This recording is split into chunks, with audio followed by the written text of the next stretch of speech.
ভালো লাগে কেন because rest of the year award এত মোটিভেটেড করে ভালো ভালো কাজ করার জন্য অ্যান্ড ভালো কন্টেন্টের জন্য যখন আসলে রেকগনাইজেশন পাওয়া যায় তখন আসলে এটাই তো আসলে আমাদের আর্টিস্ট হিসেবে সার্থকতা। সো তোমাদের গল্প একটা স্পেশাল প্রজেক্ট, মানুষের অনেক ভালোবাসা পেয়েছে অ্যান্ড আমার এই গল্পের প্রথম প্রাপ্য অ্যাওয়ার্ড হিসেবে। সো এই তো পারিবারিক গল্প যে মানুষ এখনো দেখে এটার প্রমাণ আসলে এই কাজটার অভিজ্ঞতা কেমন ছিল, বা ওই সময় কি মনে হয়েছিল আসলে এত মানুষের হৃদয় কি স্পর্শ করবে?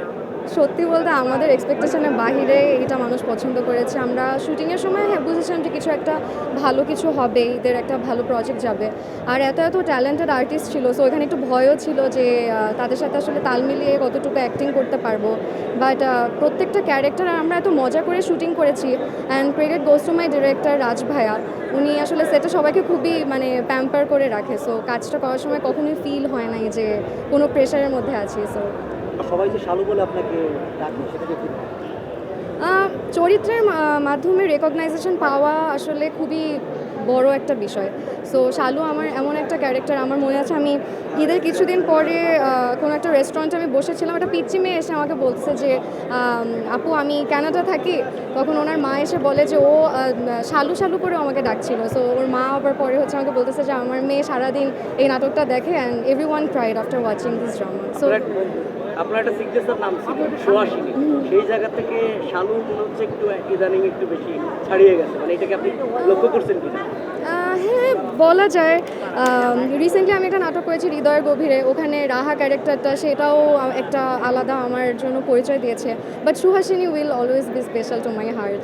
মানুষ আমাকে তটিনী থেকেও বেশি সুহাসিনী নামে চিনে। তোমাদের গল্পের পরিবার সম্পর্কে পারিবারিক ড্রামায় কেন আগ্রহ বলতে আসলে আমাদের দেশে পারিবারিক ড্রামা খুব কম হয়, কিন্তু আমরা আসলে দেখতে চাই পারিবারিক ড্রামা। অ্যাজ অ্যান অডিয়েন্স আমিও চাই পারিবারিক ড্রামা দেখতে। আর আমরা মনে হয় অনেক বেশি কানেক্ট করতে পারি পারিবারিক গল্পের সাথে। এই কারণেই আসলে এই গল্পগুলো আমাকে খুব টানে। সো পার্সোনালি এই কারণে আমারও করা হয়।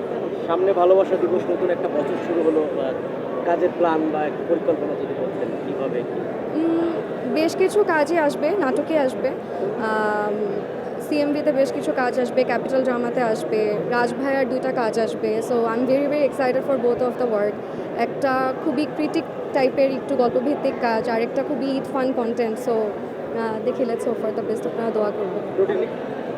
রুটিনিকে জানি দেখা যাচ্ছে প্রোটাগনিস্ট যে বাইরে থেকে যায়, যে ফ্যামিলি গল্প যেগুলো একটা সময় দর্শকদের অভিযোগ ছিল যে শুধু প্রোটাগনিস্ট ছাড়া নায়ক নায়িকা ছাড়া আর কি নাটকে দেখা যায় না। এখন আপনার নাটকগুলো দেখা যাচ্ছে খুব পারিবারিক, মা বাবা ভাই বোন চাচা, একটা ওই একান্নবর্তী। আসলে একটা আর্টিস্টের উচিত সব ধরনের চরিত্র মানিয়ে নিয়েই কাজটা করা। সো আমার আসলে যখন কনফিডেন্ট পেয়েছি যে না আমি এখন ডিফারেন্ট ভ্যারিয়েশনের কাজ করতে পারবো, অডিয়েন্স আমাকে অ্যাকসেপ্ট করবে, তখনই আসলে এই ডিসিশনটা নেওয়া। আমি আসলে কখনোই প্রোটাগনিস্ট ভিত্তিক কাজ, এটা একদমই ভুল কথা। আমি শুরু থেকেই চেয়েছি গল্প ভিত্তিক কাজে আমার চরিত্রের যেন একটা রেলেভেন্স থাকে। সবার একটা জাতীয় প্রশ্ন থাকে, সিনেমা ক্লান্ত হয়ে গেছে, ক্লান্ত আসলে শেষ হবে ক্লান্তিক সমাজ নিজের এবং সবার যারা চায় আপনি সিনেমা করব, সময় যখন হবে, সঠিক অপরচুনিটি যখন পাবো, সঠিক চরিত্র যখন পাবো, অবশ্যই সিনেমা করব, কেন না।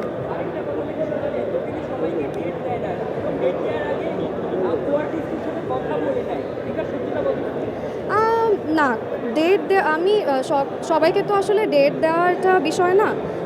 আমার গল্পটা কতটুকু রেলেভেন্স পায়, আমাকে যে গল্পটা অ্যাপ্রোচ করলো সেই গল্পটা আসলে আমি করব কি করব না, এতটুকু আর্টিস্ট হিসেবে বাছবিচার করার স্বাধীনতা আমার মনে হয় প্রত্যেকটা আর্টিস্টেরই থাকা উচিত। আর কো আর্টিস্টের সাথে নট রিয়েলি, আমাদের যেটা হয় আসলে ডেটগুলো এমনভাবে ফিক্সড থাকে যে কিছুদিন জোয়ান ভাইয়ের সাথে কাজ করলাম, কিছুদিন তৌসিফ ভাইয়ের সাথে কাজ করলাম। সো আমরা জাস্ট রিকনফার্ম করে নিই যে তাদেরও ওই ডেটটা ফ্রি আছে কিনা। সো এটার জন্য। বাট ভালো গল্প নিয়ে আসলে আমি কেন ডেট দেবো না, সবাই আমরা চাই ভালো কাজ করতে।